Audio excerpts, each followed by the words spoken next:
everyone, welcome back to another episode of Schadenfreude. I'm German now.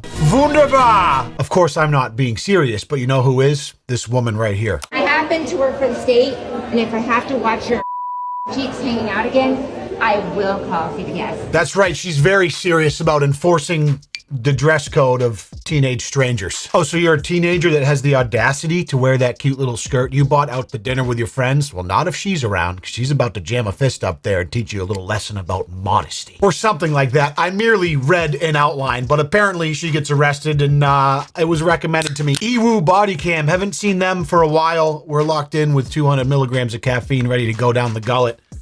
Let's jump into this Schadenfreude. I happen to work for the state, and if I have to watch your cheeks hanging out again, I will call CPS. You don't get to touch them. Don't look. Right out of the gates, I love when people flex that they work for the state. Okay, lady, what do you work for the post office?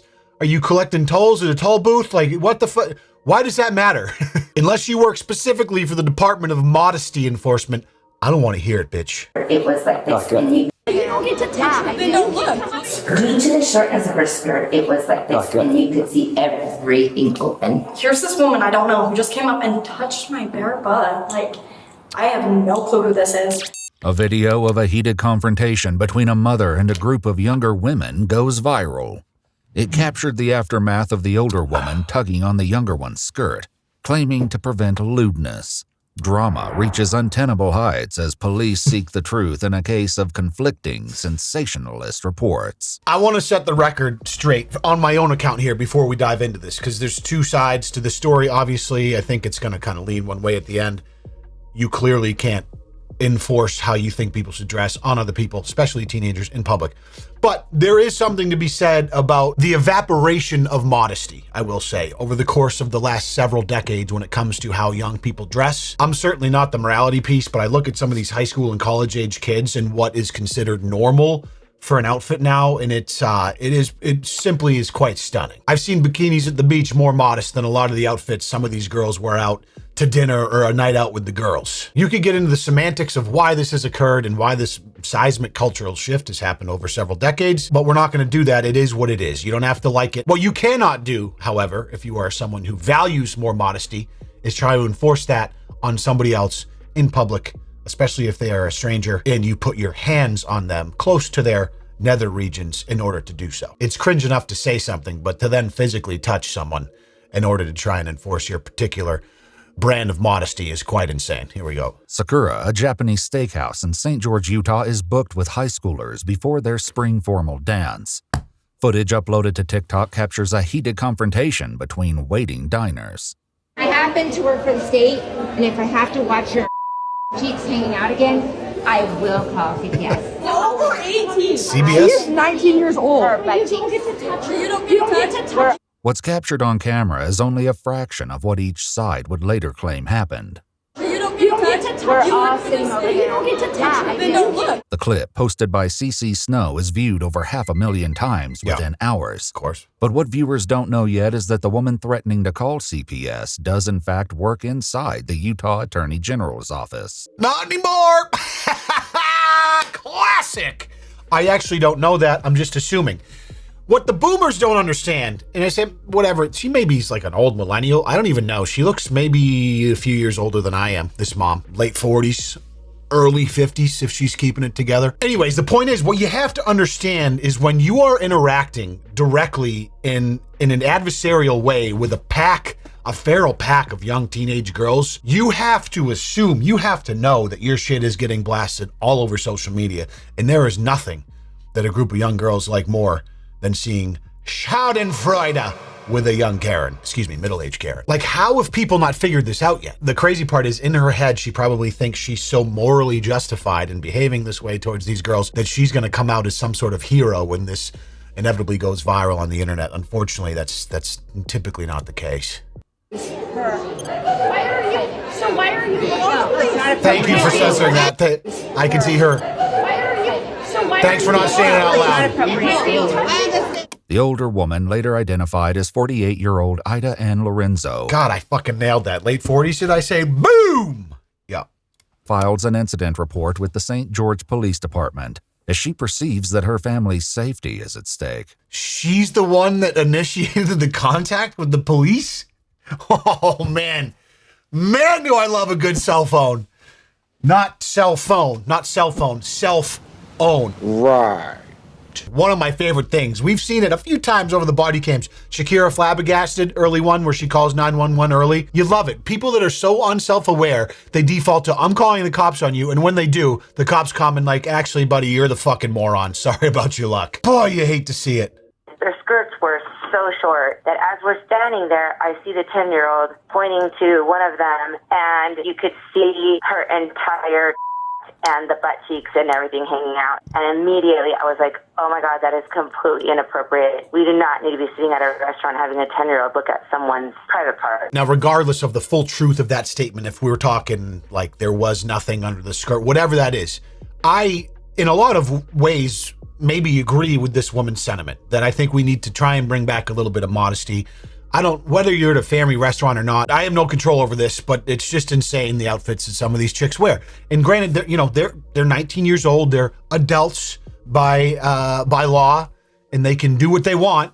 But culturally, we are just we're in a very fucking wild place right now. But calling the cops over a skirt is some. It's Utah. She's probably Mormon. If I had to look at someone's private part. But they were saying that this particular group of girls, they're called the Slut Squad, and they were just bullies. They bullied everybody around them. And in my opinion, if 17-year-olds that are going to a high school ball are sitting there calling them bullies, and they're known and labeled as the stripper squad. Oh, first it was the slut squad, now it's the stripper squad? Jesus. What are they doing over in Utah? Holy shit. In my opinion, they're fully aware that the behavior is not okay. Probably. She claims to have only acted because the police could not in a timely manner.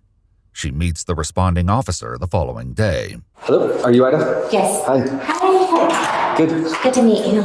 So she's going full bore. And you have to understand, like, she fucked herself when she put her hands on that girl, right? You can say whatever you want. You can run your mouth. You can tell them they need to put clothes on. You can do the whole bit. But the second you physically lay hands on somebody, a stranger, you no longer have a case. I'm very sorry. But she had to act because the police couldn't get there fast enough. Like, what the fuck are you talking about, lady? So these little girls have continued to incite a mob, and I've been harassed all day. Not only did they took it down from St. George Post and her Facebook, but now she put it on Instagram, and now she put it on TikTok. Yes, hi, my name's Fuck Around. I'd like to introduce you to Find Out. You don't go head to head with the Slut Squad unless you're trying to find out what it's like to go viral as a Karen on Instagram and TikTok. I'm very sorry. A group that calls themselves the Slut Squad. I mean, man, what a world. It's kind of serendipitous too, because I refer to myself as the well-timed ad integration squad.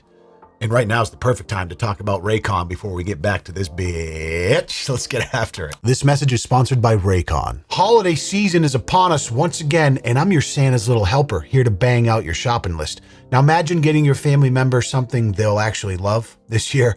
Well, Raycon's Everyday Earbuds Classics are practical, stylish, and sound incredible, so you don't have to imagine anymore. I'm going on 7 years now partnering with Raycon, and I use them all the time. When I exercise, when I'm out walking, when I'm relaxing on the couch. They're comfortable, they're convenient, and they're the perfect earbud for whatever you're listening to. And they make for an amazing holiday gift for the people on your nice list. With 32 hours of battery life, multi-point connectivity, and active noise cancellation, which is incredible for travel, these earbuds are flush with features that are hard to find elsewhere without paying double the price. You're gonna be the favorite uncle or aunt or son or daughter, whatever. The point is, your loved ones are going to love this gift. And now is a great time to order just in time for the holidays and get yourself 20% off by going to buyraycon.com/LeonLush. That's right, 20% off. We're talking short money for a banger gift. Stop stressing about what you're going to get your loved ones this year. We just figured it out. Merry Christmas, happy holidays, and happy listening. I appreciate you. Like, at some point, something needs to be done. It needs to be stopped. And they have a reputation for doing this. I agree, Which sister. is why none of the minor kids wanted to get up and say anything. And so, I don't... The video she posted has currently reached 517,000 views. Probably more than that now. Damn. Yeah. And you're telling me that she was not wearing any underwear. It's the fucking, the layers of Inception.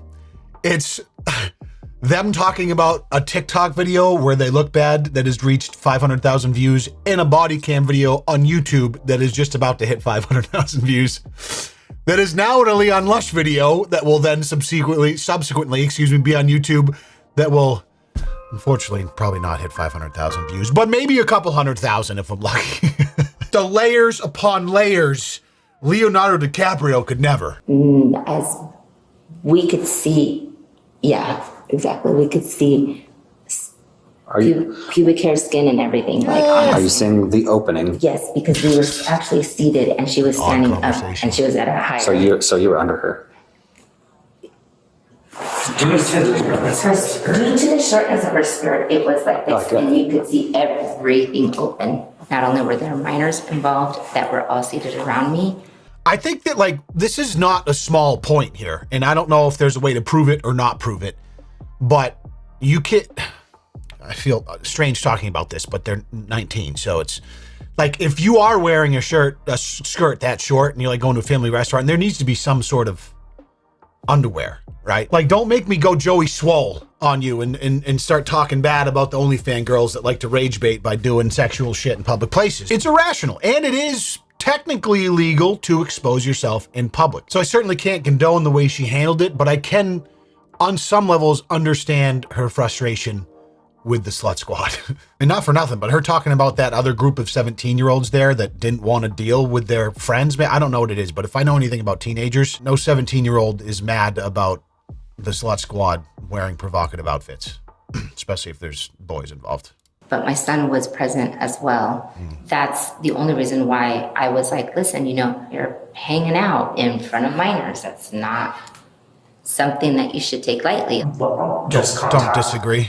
Your employers let them know the situation and that they might be getting. Well, I talked to one of the attorneys and they're like, I talked to my boss and she was like, if she actually was showing her body parts, she's gonna get charged. Shortly after Ida gives her statement, the other side of the story presents itself from none other than the recipient of Ida's unwanted skirt tug, 19-year-old Avery Leroy.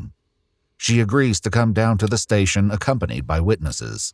She came up, reached her cold hands went up my skirt, and I felt her hands up my skirt, and then I felt like a tug. And like my skirt doesn't go down much farther, like it's not that short of a skirt. And so I felt this tug and I like whip around thinking it's one of my friends or something. And I'm just kind of standing there in shock because I'm like, here's this woman I don't know who just came up and touched my bare butt. Like, I have no clue who this is. So I stood behind her and I was like, go like this with my clothing. And I was like, you should probably cover up. And then at that point, she turned and she was like that. And as you can see, they were mob rushing at me as I was trying to stand behind her to cover her butt. She does that, and then she says, you're underage, you should probably hide that. If you think I'm underage, why are you touching a minor at all? Especially if you think I don't have underwear on. Yeah, the logic wasn't there. No. And then she came back up a second time after Avery came up. Our other friend Avery, fun fact, same name, she was standing right next to her. And the second time she came up, she touched both their hips and squeezed them, like pinched us, and said she was going to call Child Protective Services if she saw them. And then the rest was on video. I saw the video, and I think 57,000 other people saw it too. Yeah. More of Avery's friends join her at the police station to give. Jesus, listen, there's one thing you got to understand about the slut squad is they roll deep, okay? There is more camaraderie there than an NFL locker room. You get harassed by a Karen at a restaurant because you're wearing a 3-inch skirt. Well, we're rolling 7 deep down to the fucking police station to make sure that you're okay. Also, I realize I've kind of taken that term that she used when she called the police initially to file this report, and I've run with it a little bit because I think it's funny.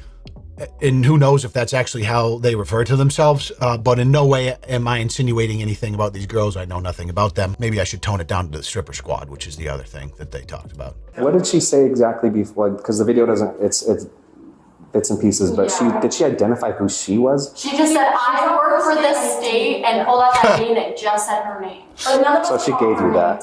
Yeah. Like, we didn't find it until we posted it on and she was like, I work for this state, you guys are all done. Like, I'm calling the cops and CPS. Like, you guys are toast. You guys are going to jail. As the other side of the story jail appears to fill in, One of Avery's friends makes a claim about Ida's activities before the incident that night. Maybe. One of our friends that was at the birthday dinner with us, after that happened, she sent the video to her mom. Her mom said, no way, that lady was at the brewery less than an hour ago causing a crazy scene.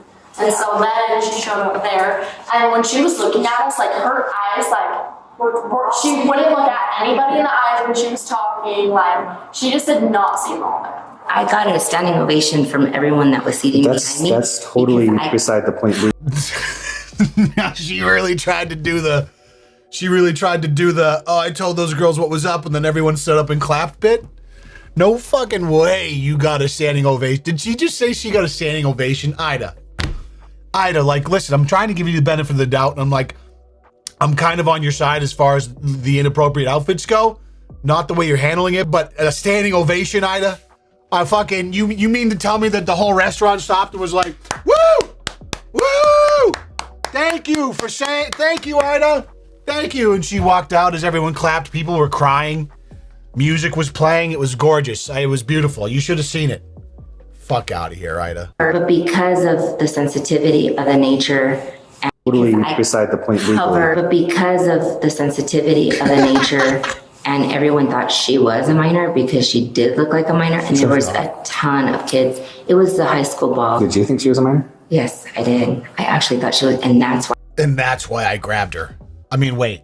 So I knew she wasn't a minor. So I grabbed. Shit. You know what? I'm gonna phone a friend. Actually.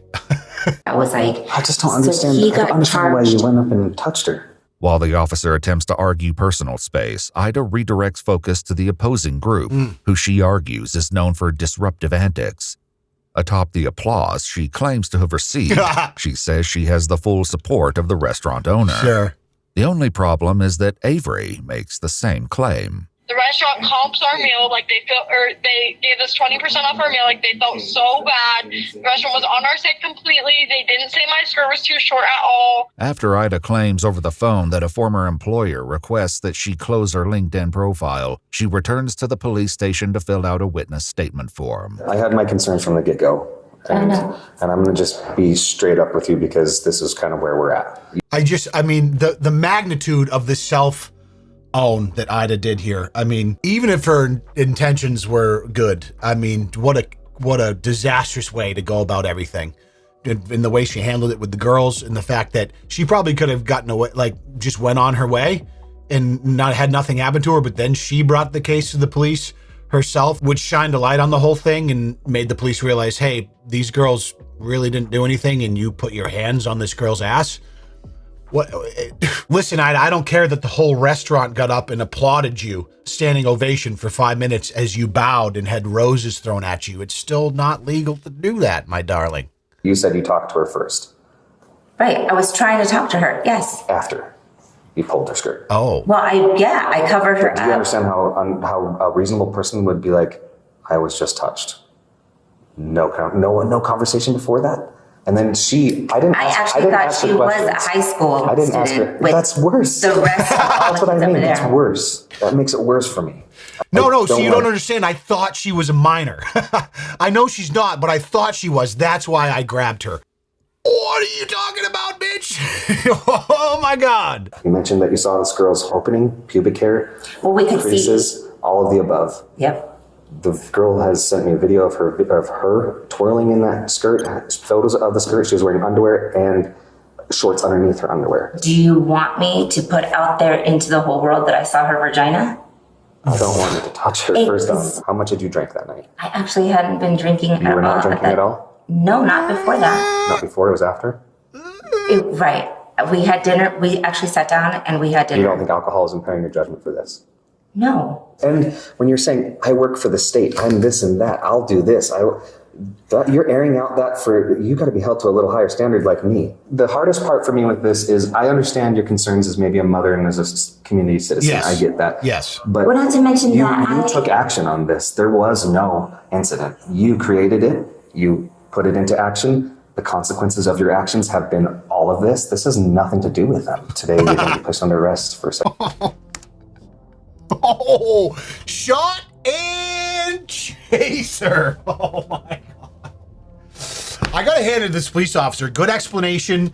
He's being very reasonable. Like, listen, I don't love that I have to arrest you, basically is the sentiment, but you did fuck up. Like, what were you thinking, you dumb asshole? So that's the unfortunate side of all this. You're arresting me? Right now you are under arrest, okay? So go face the sergeant and put hands behind your back. Ida is placed in handcuffs without incident while the sergeant calls her son to pick up her car parked outside. But I'm probably going to lose my job now because of it. And all I was trying to do is to be conscientious of the fact that she was really exposing herself. And, you know, I've already told you so.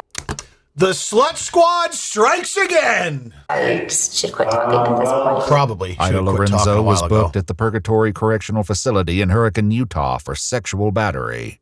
According to news sources, the Office of the Utah Attorney General terminated her employment the next day. And despite wielding her position like a sword, she'd only been employed as a probationary worker for a little over a month. I mean, if you've been working for the state for a little over a month as a probationary officer, and you're already trying to leverage that in some sort of dispute with teenagers, you probably suck. You know what I mean? Like, again, like, I don't disagree with some of the sentiment that she's working with here, but what a horrific way of going about all of it. On July 28, 2024, Ida entered a plea in abeyance for a reduced Class B misdemeanor charge that would carry no sentence. Got him. Following a hearing which took place on July 29, 2025, the case was dismissed. So, case dismissed, no record. In my opinion, probably the right outcome for that. Like, I don't know. Say what you want. She fucked up. I don't think she went about that the complete wrong way, but she wasn't like trying to assault somebody, right? What's hilarious is that she's a minor makes this woman's actions 1,000 times worse, and she literally does not grasp that. Yeah, I thought she was a minor. That's why I grabbed her. That's not how that works. Now, thank God for Google Gemini, because instead of reading through all the comments, we can get a little overview of the general sentiment by asking Gemini about the YouTube comments. He tells me the sentiment's overwhelmingly negative towards the Karen figure and supportive of the young woman involved. They express a strong sense of schadenfreude. Sorry, I got that word, by the way. Satisfaction at someone's misfortune regarding the immediate consequences she faced. There's a collective sense of justice served, with many users mocking the irony of her entitlement backfiring so spectacularly. The inappropriate touching, obviously a smoking gun, and then the I thought she was a minor, making that whole thing even worse. A lot of sentiment praising the police, too, for taking this seriously, which they did. Wonderful job on all accounts. The fact of the matter is you can have whatever opinion you want about the way kids dress, and you can even maybe say something to somebody if you want to, if you think they're being inappropriate in a public place with children around. But if you start putting your hands on someone, a stranger that you thought was a minor, you might need to start reanalyzing and rethinking the way you handle things. Ida is currently serving her sentence of modest internet virality, leading to the cessation of her job. Hopefully she learned her lesson and can find another job working for the state that she can leverage in her next altercation with the Slut Squad. Thank you for watching. If you haven't already, do me a favor and hip thrust that motherfucking like button for me. I appreciate you being here, and I appreciate your time, and hope you have a wonderful rest of the day. See you soon. Peace.